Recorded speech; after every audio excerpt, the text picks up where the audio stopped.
Utah is a complete mess. Their seventh straight loss. The nightmare has continued to go on. Both sides of the ball disappointing. How did we get here? What happened against Iowa State? We're discussing it all on today's Locked On Utes.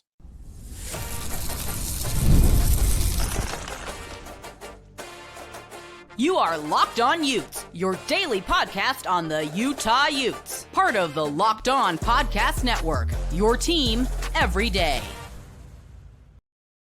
Hello, everyone, and thank you for making Locked On Utes your first listen and view of the day. We are part of the Locked On Podcast Network and available wherever you get your podcasts, as well as on YouTube. If this is your first time tuning into our show, make sure you like and subscribe. Love interacting with everyone in the YouTube comments, as well as on social media. We can follow our show on X at Locked On Utes. Unfortunately, for the seventh week now in a row, I am coming to you after a loss. It's hard to put into words what has happened with this Utah football team, and in many ways, the Utah football program. I mean, just a complete disappointment. And I think what makes this season so frustrating is, yes, all the injuries and so many things, but yet again tonight, there were so many moments on both sides of the ball. Obviously, more of the offense than the defense, but still the defense, where Utah could have beaten Iowa State. They could have gotten a win against the 22nd ranked team in the country. They could have crushed the hopes of a team that is trying to make the Big 12 title game. Utah could have gotten a home win in what could potentially be Kyle Whittingham's final game, and what is the final game of the likes of Junior Tafuna and some of the other seniors that Utah has. And Utah also still trying to fight for bowl eligibility, and none of that happened. And now they've lost 7 in a row, 31-28. They fall to Iowa State, and it's just so frustrating. I mean, I still can't believe the mistakes this team makes. It's personnel, it's coaching. I mean, it's just wild to watch like Utah football compared to what they used to be. And it's so tough and it's just so disappointing. And it's going to be a long off season where a lot of changes are needed as this team needs to shake things up from a roster standpoint. You got to continue to grow and develop the guys you have, as well as try to find players through the portal too, because 7 losses for what we thought this team was capable of, it's unacceptable. And it's just, I still can't believe it. I really can't when I watch this team to see the mistakes they make, to see them get dominated in the trenches. I mean, Utah got their butts kicked up front tonight. That is the biggest reason to me they lost this game. Utah could not run the ball. If you look at Mekhi Bernard tonight, he had 17 carries for 42 yards, 2.5 yards per carry. His longest carry was for 12 yards. Luke Batari was Utah's leading rusher. That's right. The Batari Ferrari, the 2 late carries, 4 carries for 47 yards. I mean, just Utah's offensive line not doing enough. Way too many times did Iowa State have success on the ground in this game. I mean, Cyclones, first of all, Cyclones had over 400 yards of total offense. So, like, what teams don't do that when they come into Rice Eccles Stadium. Iowa State ran for 123 yards, but man, did they gash Utah on the ground several times, it felt like, too. And obviously 282 yards through the air. I mean, Higgins decimated Utah. There was a lot that happened in this game. Isaac Wilson got tackled, and then the defender rolled, kind of did the gator roll thing on his leg. I don't like calling a player dirty. That's one where, hey, was he just trying to finish through the tackle?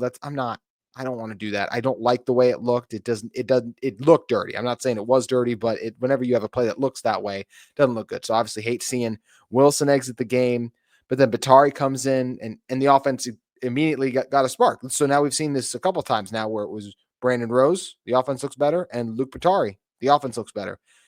Originally, I was all for obviously just trusting the coaches, because this is a coaching staff that's brought Utah a lot of success. But now the 2 backups you've brought in place of Wilson, and I will say by the time Batari got in, Utah just had to have their foot on the gas pedal, go, go, go.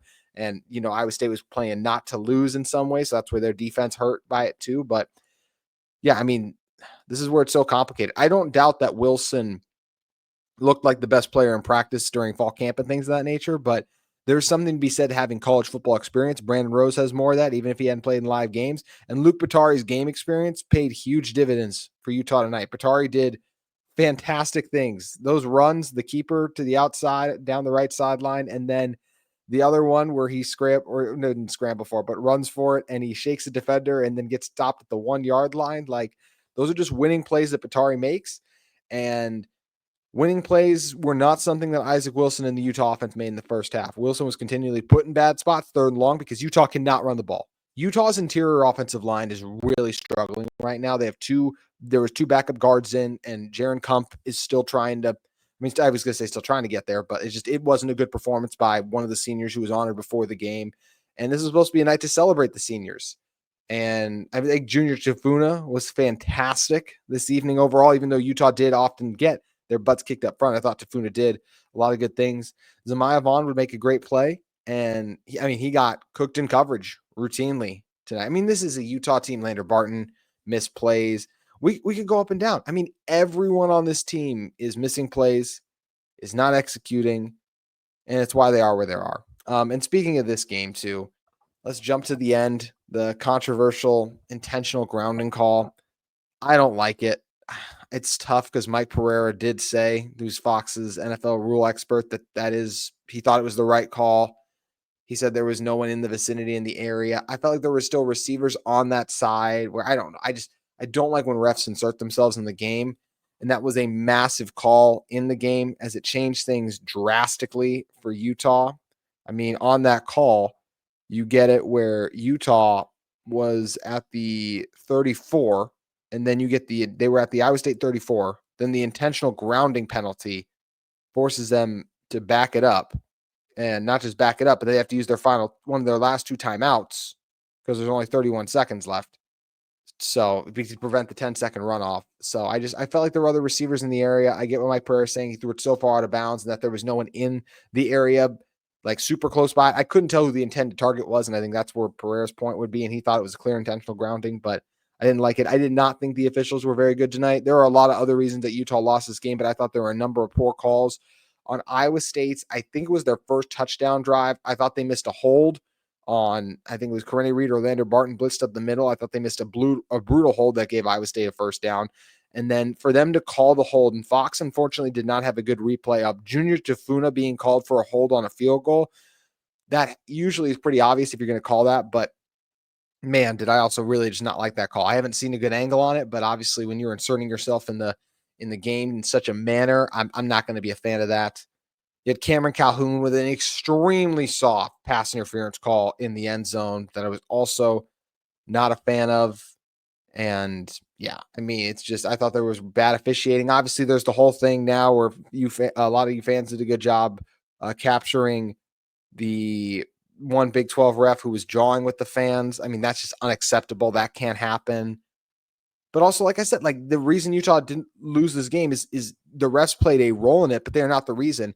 The reason you lose this game in large part is because of your 28 points that you scored.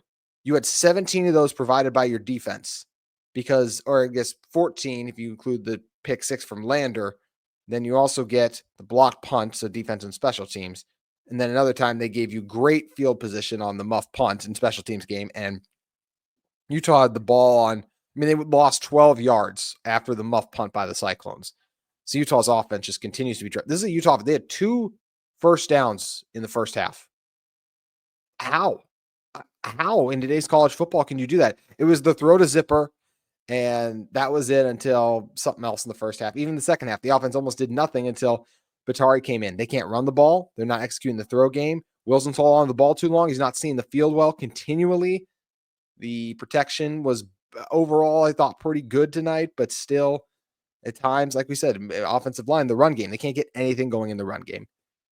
Utah is dreadful right now. They're not a good football team by any stretch of the imagination. The Big 12 is in complete and utter chaos, and Utah plays these teams close, but good teams find ways to win. Bad teams find ways to lose. Utah continues to find ways to lose. Therefore, they're a bad football team right now, and it hurts to say. Let's continue to talk about what's going on in the offense, defense, just continuing to break down another tough loss for this Utah football team and what it means for their future moving forward. We'll discuss that in one moment.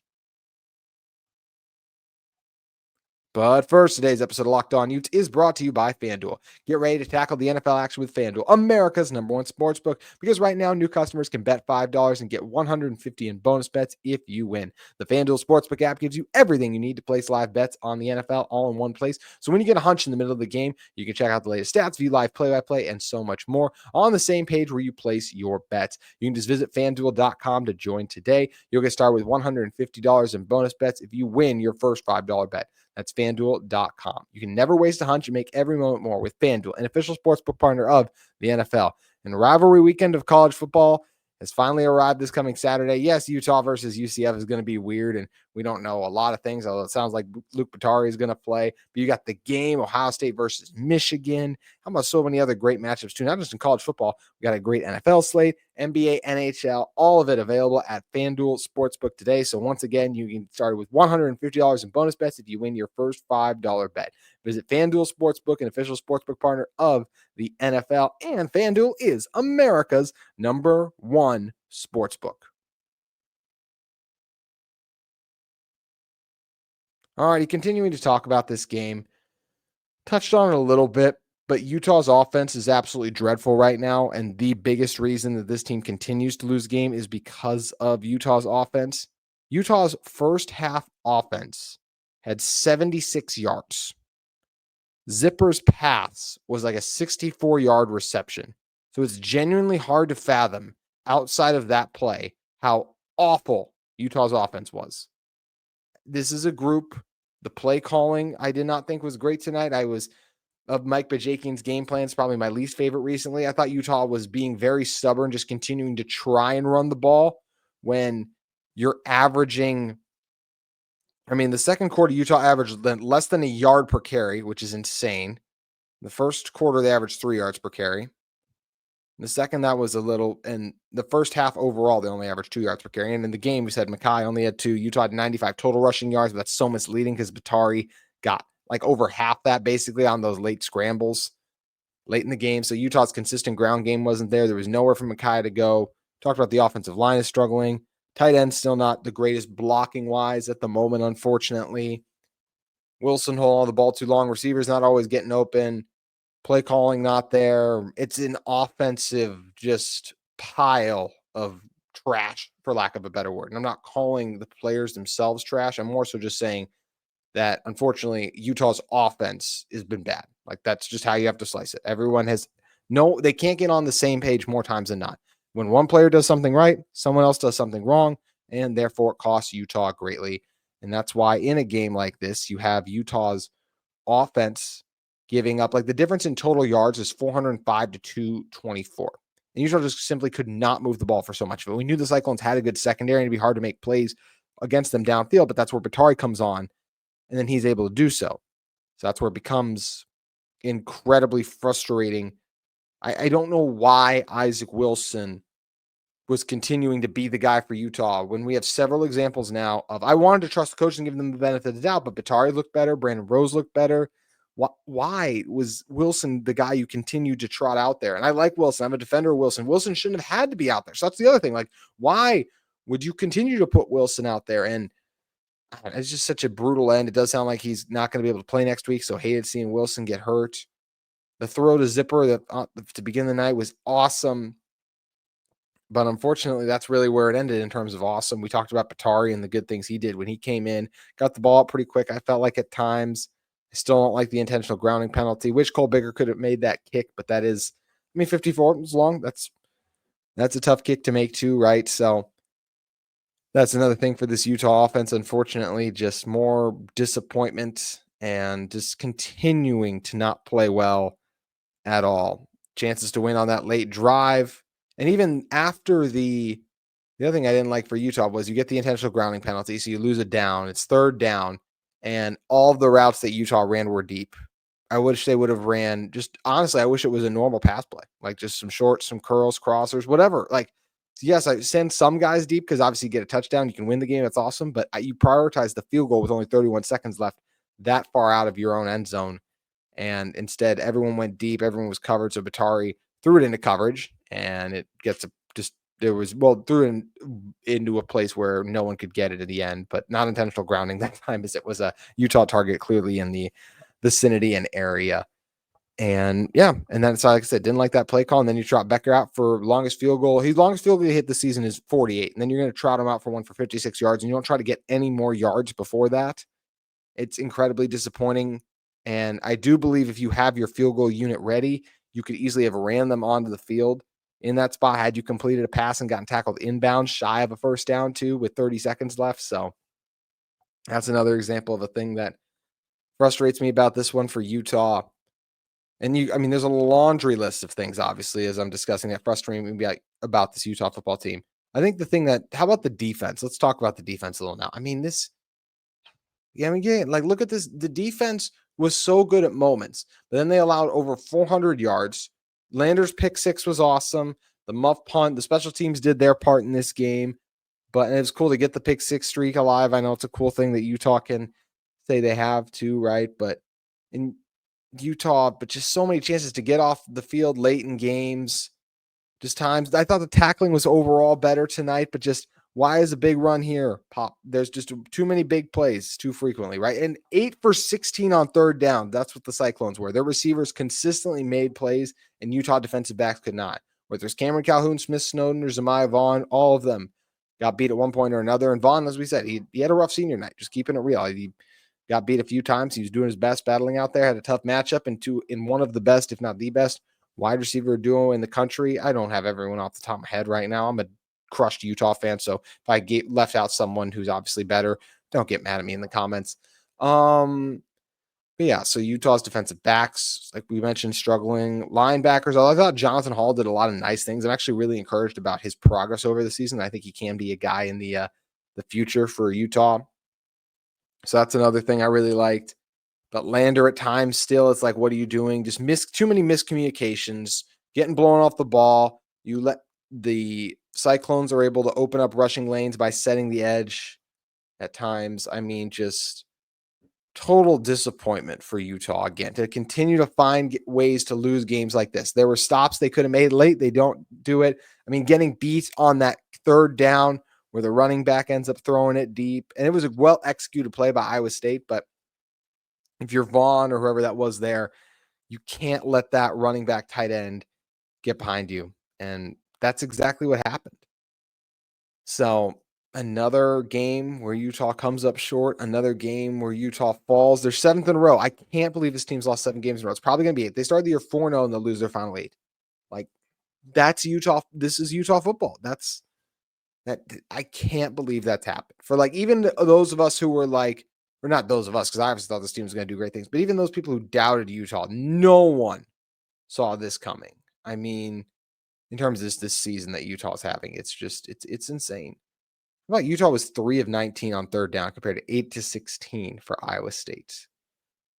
Brutal. Rocco Beck made a number of good throws. Yeah, he had the pick. It shouldn't have been a pick. It should have been an incompletion. That was a bad bounce that led to Lander taking it back. And Lander Barton is still such a fun player. He makes his mistakes, but I'm still excited and optimistic about his future. I just think he should come back to school.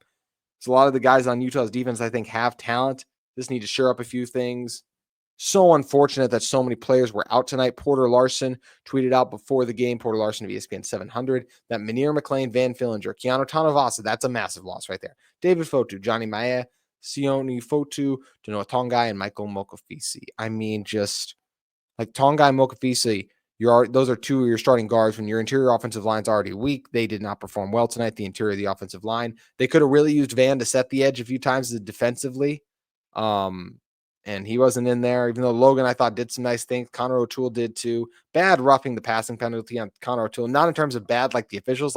O'Toole just ran right through. Wasn't smart in that instance. Tanavasa's maybe this team's best defender this season, so not having him out there really hurt. Tafuna played great. Got pressure. Stopped rushing lanes. Made tackles for loss. Getting his hands up to bat passes down. What a final performance for Junior Tafuna inside Rice Eccles Stadium.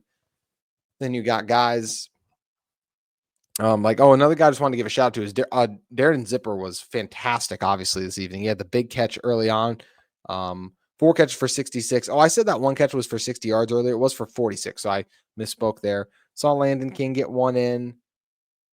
Singer was held just one catch for 6 yards, and it happened late in the fourth quarter, and it's just continues to be a season that is a never-ending nightmare for those of you that tuned in at the start, and I mentioned that too. The amount of injuries that piled up, and you see Utah's front seven suffer because of it at times, because Tanuvasa is that good. Having him in there does make a difference. Even though I thought Licky Vaimahi and Simote Peppa did good things, Iowa State was still routinely, when they needed to get yards, they were able to get that fourth down. They were able to get that third down surge. Utah's offense is the number one thing still to blame because this team continues to have a hard time scoring points, but the defense had several opportunities to slam the door shut late against Iowa State, and they weren't able to do it. So it's another just disappointing, frustrating, whatever adjective you want to use to describe it, outing for Utah. Rabbit Evans also played well tonight. I thought he had 12 tackles overall. 6 of those were solo, flying all over the field. Correne Reed's final game in Rice-Eccles Stadium, 8 tackles for him. He was pretty good. Had a few mistakes, but not too many overall.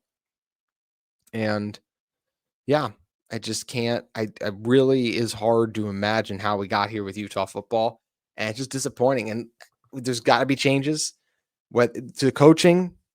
There's got to be changes with your roster, and we'll see who stays, who goes in the portal. And in fact, that's what I'll be talking about on my show tomorrow. Which players we're going to draft. Have Tony Parker's coming on. We're going to take turns drafting the players we think will stay for Utah and the players that we think will go. So that will be on, the players that we think Utah needs to prioritize in the NIL era and not let them leave their building. So that's what tomorrow's show will be.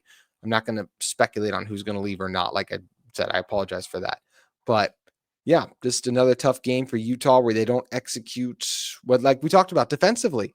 There will be a play where the coverage is really good. Like everything clicks for Utah. And then on 3rd and long, Zemayev or someone got beaten coverage.